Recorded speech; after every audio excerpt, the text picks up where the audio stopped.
Welcome, people from all places and races. Oh my god. It's good to have you today. Welcome to the first video dedicated to Rabbids Fandom Day.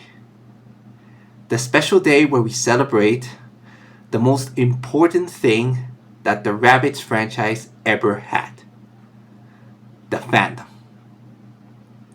And we would like to begin with something very special. We would like to do a special, supercharged, incredibly stuffed review of the game Rabbids Party of Legends. The once Chinese exclusive Rabbids game that got localized in 2022 on this exact date.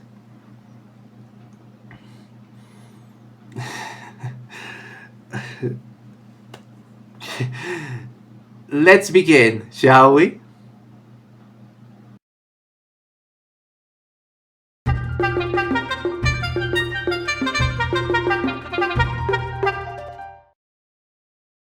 Rabbids Party of Legends, also known as Crazy Rabbids Adventure Party in Chinese territories, is a party game of the Rabbids franchise developed by the Ubisoft Chengdu studio.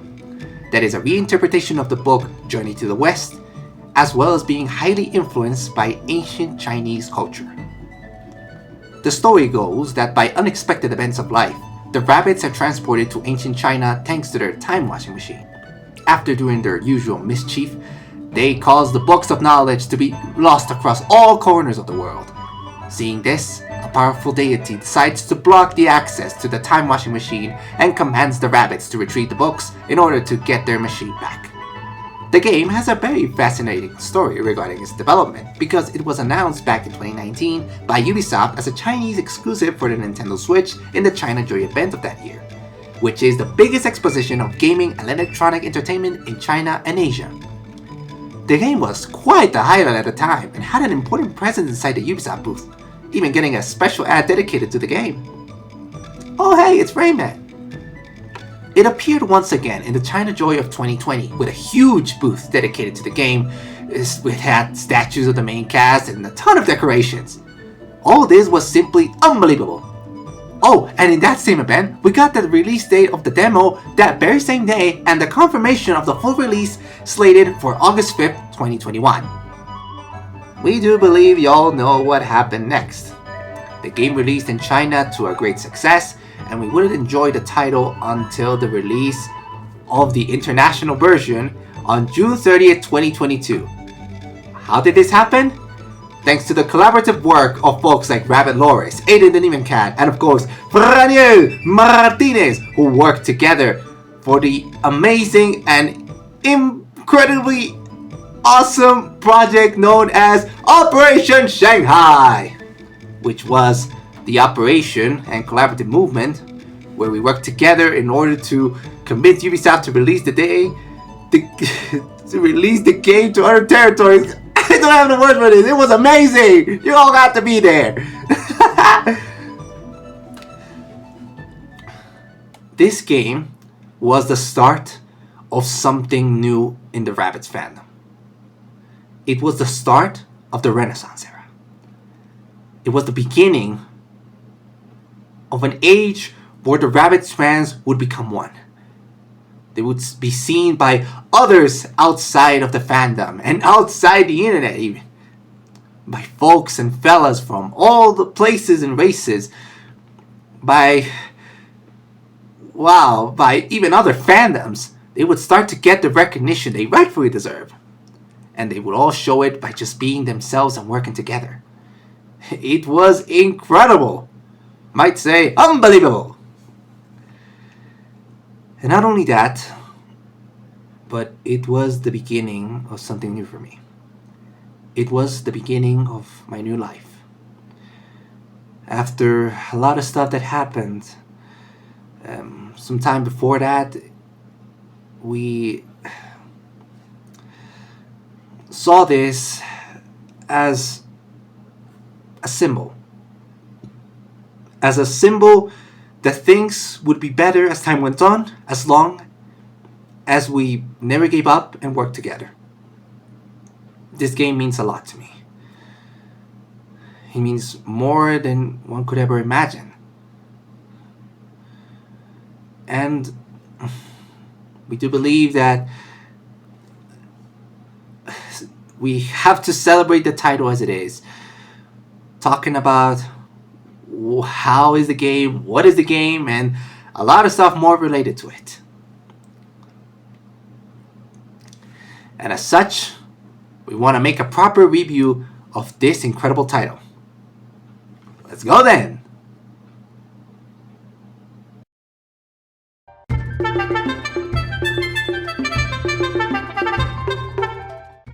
The game, as previously mentioned, is a party game where up to 4 players can join in, selecting one of the many characters that are available, which are all based on this mythological tale, and play over 50 minigames that are located in this majestic but wacky setting. The game has 2 modes to choose from, the adventure and the party mode. The adventure mode is the mode that tells the story of the game, which shows the many escapades that this group of 4 rabbits goes in order to retrieve the books. The group, composed by the rabbit versions of Tripitaka, Pixie, Sandy, and the Monkey King, encounter dangerous situations and formidable foes through this vast land. In the mode, you must select a rabbit and go through the different locations that represent each minigame you will play, where you have to complete different objectives, from moving the controller in order to escape a trap, to paying attention to the lights that represent each button, and even dancing to some funky tunes. During every trail, there will be a stop that has 3 roulettes, where you can select a quirky answer to a silly question that will spin this roulette, and depending on your luck, you may gain, lose, or maintain your current number of books. It's a nice break from the usual game. The party mode, on the other hand, is what you would expect. A mode where you can pick up a controller, choose a character, and play the many minigames this title offers. You can pick between 2 options of play. You can pick between a session of 5 to 10, 15, or even 30 minutes of randomly selected minigames, or you can select the number and type of minigames you would like to play. It's good to have these customizable sessions for any time and anywhere. The minigames are quite fascinating because they all use the capabilities of the Joy-Cons in various ways. From using the stick and buttons to move and hit other players, from shaking the controller to push a tree and point at the screen to draw shapes. Anything goes. Something else to point out is that a few of these minigames are actually updated versions of minigames that have been seen before in the Rayman Raving Rabbids trilogy. Like this one where you have to deliver plates to the queen, or this one where you have to slide as close to the center as possible. It has been a while since we've seen these, eh? One of the most interesting aspects that the game has is the way you unlock stuff in it. Every time you play a minigame, no matter if you win or lose, the score you and every other player gets based on their performance gets converted into points that are used in a special bar, that when it reaches a level, it gives you access to either new minigames or new characters. This mechanic is reminiscent of the one seen in Mario Party Star Rush, a personal favorite of ours in that saga. And it's a very creative but simple way to encourage and enhance the replay value of this fun adventure. Moving on to the other important aspects of the title, we need to talk about the animations. The Snowdrop engine has allowed for some of the most expressive, colorful, and vibrant animations the Rabbids ever had. Although the engine was used before in Kingdom Battle to much praise and success, it was in this title where we saw the usual zaniness of the Rabbids getting cranked up to 11. They are also comforting and stretchy. They remind us of Captain Underpants, a very important movie for the Rabbids fans. And don't get me started on the music, folks, it's majestic! The usage of traditional Chinese instruments gives such a soothing and comforting feel to every minigame. It ain't very common to see fellas highlight the music of a Rabbids game. Outside the Mario Bros. Rabbids saga and go home, of course. But oh boy is this music lovely and memorable. We'd say it's perfect to complement any review and discussion video. In fact, we're using it right now, folks! Despite all the praises we have given to the title, I can't say it's perfect. For starters, the adventure mode is quite short. It can be finished in around 3 hours and there isn't much to it apart from completing all the minigames, spin the roulettes, and maybe getting the relics that you find across the journey. To complement this point about the adventure mode, there aren't really cutscenes dedicated to the antics of the Rabbids, which have been a staple of the saga from the very beginning. We only have the intro, the outro, and the cutscenes for the beginning of every act, and these are animated in a different style from the engine. They kind of remind us of the Rabbids comics by Papercuts. and although they look nice and charming, they just serve the purpose on telling the tale and nothing else.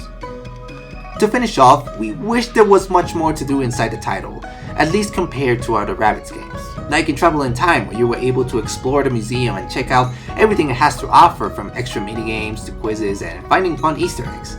And we also have Alive and Kicking, where although it's basically only composed of the minigames, you were able to create the group sessions where every player had to win the minigame or they'll have to do a punishment or lose their carrot juice bar. It was perfect for parties, I'll tell you that. Not to mention that they also have the My Raving Rabbit minigame, which was an augmented reality minigame where you can, have your own rabbit and use all sorts of tools and do all sorts of wacky stuff with it. All in all, Rabbids Party of Legends is a solid entrance in the Rabbids series that proves that sometimes you just gotta go back to simpler times where games were to be enjoyed by the company of your loved ones, as well as being a good way to show that Rabbids can still have great adventures without the presence of the Mario cast. It's a title that may not be a big deal for many, but one that holds deep meaning for many folks inside the fandom. It's a 7 out of 10, and I shall forever replay it as a symbol of the renaissance of the Rabbids fandom and the new course of my life inside and outside of the fandom. Well, that will be it, folks. A small review dedicated to this iconic title. And we do believe you already know all the story behind it. Announced back in 2019 in China Joy, got a demo in 2020, released on August 5th of 2021 in Chinese territories, and then localized on June 30th, 2022, thanks to the fan collaboration of Operation Shanghai. Thanks, fellas! And, well, it would have been the end of that, but we wanted to make something else. And we would like to talk about the localization differences that this game has. As mentioned before, this title was first released in China and then internationally, with almost a 1-year difference. And although essentially they are the same game, there are some clear differences that make it stand out and are quite curious. And well, we would like to discuss them here, folks. We are going to differentiate them by calling Adventure Party the Chinese version and Party of Legends the international one. You got it? You got it? Well then, let's go.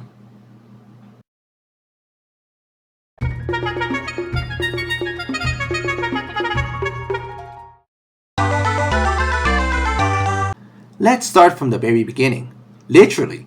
In Party of Legends, the intro cinematic shows a group of rabbits watching a video on the history of the Monkey King and everything about Journey to the West inside the time washing machine, until they are all transported to this mythical world because of a fight that started between some of them. In Adventure Party, the thing is a bit different, since it starts off with a narration and retelling of Journey to the West that is ultimately interrupted by the appearance of the rabbits. In other words, the story remains the same, but the intro starts from a different perspective. Adventure Party starts with the Journey to the West characters, and Party of Legends starts with the rabbits. Not only that, but in Adventure Party there is a small video that plays before the intro. What is this video, to be precise? It's basically a summary of what is up with the rabbits in the time washing machine that uses redrawn images of raving rabbits travel in time. To make it simple, it's confirmed that this game is a direct sequel to Travel in Time. Think that is quite unexpected, since, well, the Rabbids have referenced it all the titles in the past, but this is the first time where they actually somewhat follow the storyline. Another aspect to note is the content that the game had. After its initial release, Adventure Party received content updates/DLCs that expanded the amount of playable characters and minigames of the title, which, as one could tell, you had to update the title in order to receive. Party of Legends, on the other hand, received all this content day one and was available to the player at the start of the game.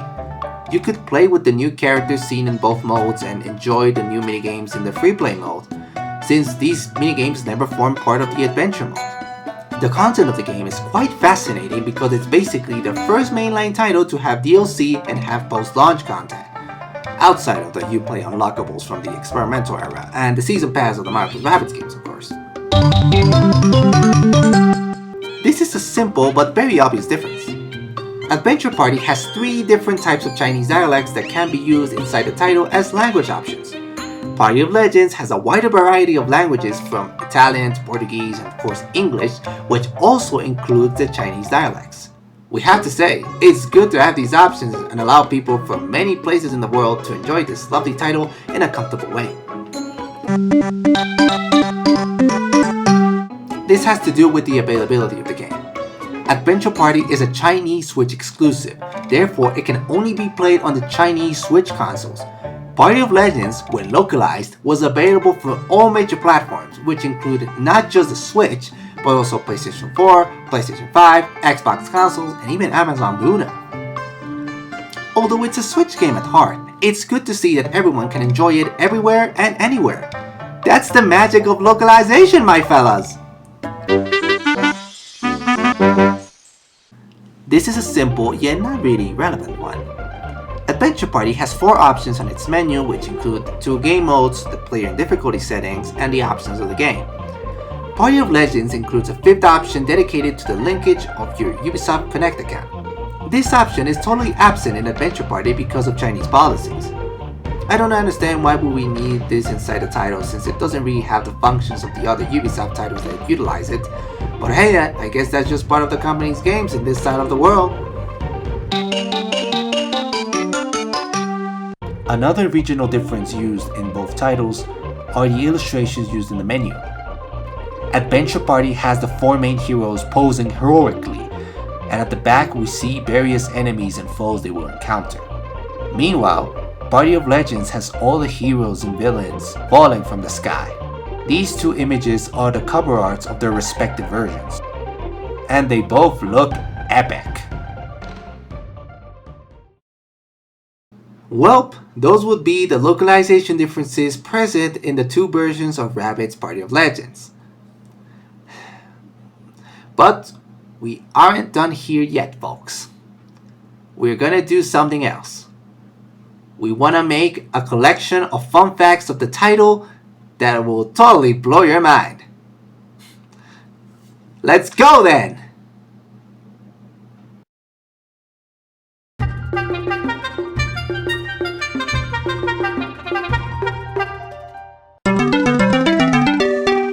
Rabbids Party of Legends was the first game of the Rabbids franchise that had the title a Ubisoft original.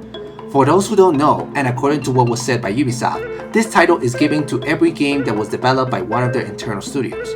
This has been a title used in games since 2021 with The Division Heartland, and has been seen throughout many other releases ever since, from new games like Prince of Persia: The Lost Crown to remasters and remakes like Beyond Good and Evil 20th Anniversary Edition. As Legends was made by Ubisoft Chengdu, a Ubisoft studio of course, it would have this special branding underneath its title. To complement this fun fact, the other game of the saga that has this is Rabbids Legends: The Multiverse, the Apple Arcade game that was made by Ubisoft Danang. We know this sounds a bit cocky, but we kinda like it. We put our bets that we're gonna see it under a Rayman title soon, huh?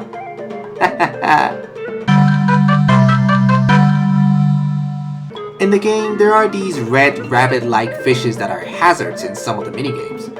Don't you have a feeling we have seen them before? If the answer is yes, then you are correct. These are the city fishes that you have to gather for Victor's challenges in Sparks of Hope. The designs for them have been tweaked and are a bit bigger though. To add on to this fun fact, considering that Legends was originally released in 2021 and Sparks of Hope was out on 2022, not to mention that Legends was announced in China Joy of 2019, we can say that these fishes appeared first in Legends and their model was retooled and shrunk down for Sparks of Hope. Knowing that Chengdu helped on the development of the Mario + Rabbids sequel, it ain't that surprising that their influence would be present. Remember when we mentioned that the game was released on multiple platforms when localized? Well, one of the platforms Legends was available on was none other than the Google Stadia. This was even mentioned in the credits of the game. The game was part of the catalog for this particular service till its demise. What we are trying to say here is Rabbids Party of Legends was one of the last games from Ubisoft and of the entire Google Stadia service before its closure. It ain't really the best way to play the game, but hey, a fun fact is a fun fact. Ever since Kingdom Battle, we had the presence and existence of these giant rabbits as common enemies throughout the title, known as Smashers. Although it has gone through some size changes, this archetype of rabbits became a staple of the franchise ever since Legends with their playable debut. We like to call them Big Fig rabbits because they kind of remind us of the Big Fig characters from the LEGO game. These have the particular aspect of being larger and bigger compared to the usual rabbits and having their teeth on the inferior part of their mouth rather than in the superior part, as we all know. It's actually pretty neat to know that they were slow in going back to the varied rabbit shapes as in the first two titles. As a way to celebrate the release of the title in China, Ubisoft Chengdu made a music video that explains the development process of the game in a very wacky and bizarre style. As oddly weird this music video may be, it shows that Chengdu is a very passionate, creative, and lovely studio that certainly deserves more praise for their work inside this unique franchise. We uploaded the video on the channel a few weeks back so you can check it out. Inside the adventure mode, you may be able to hear a pair of sound effects that are from Rayman Legends. These appear when text is being shown to tell the story of the minigame, and when you finish an entire act as a way to show a victory. These two sound effects are used inside Rayman Legends for the exact same purpose.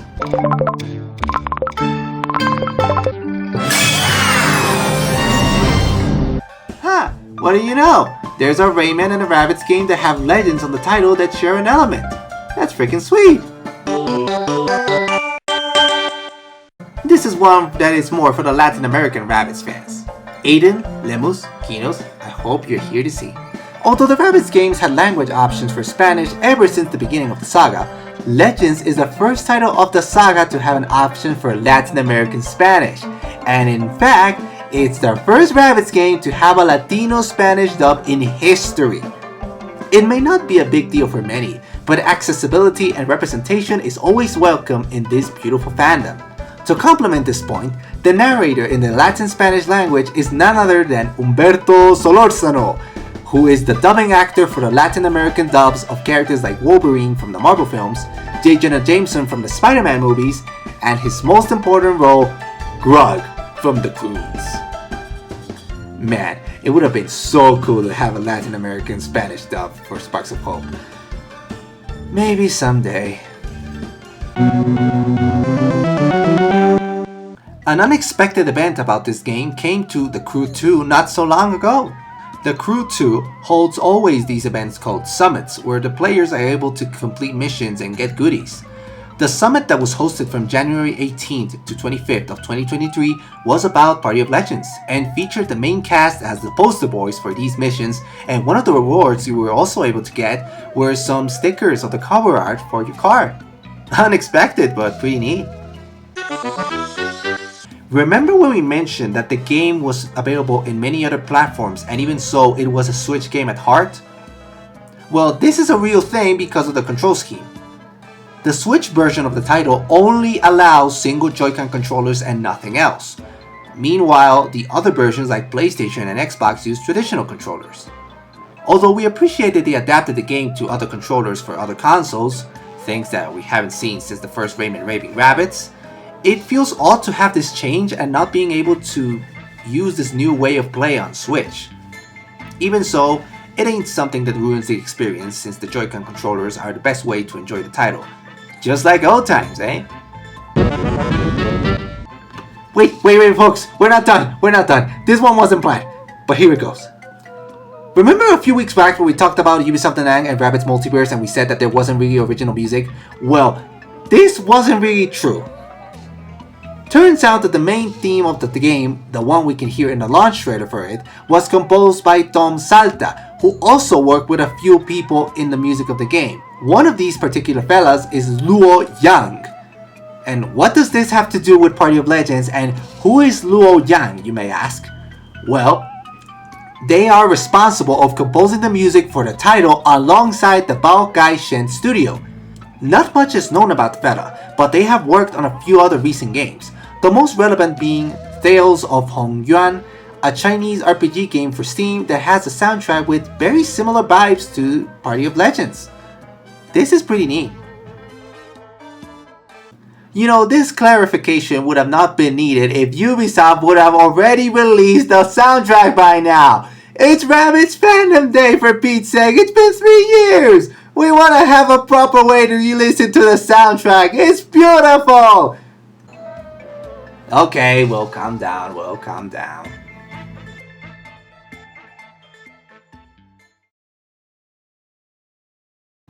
Thank you for being today on this extra crunchy, well cooked, specially condimented review and retrospective on Rabbids Party of Legends, dedicated for this special day known as Rabbids Fandom Day.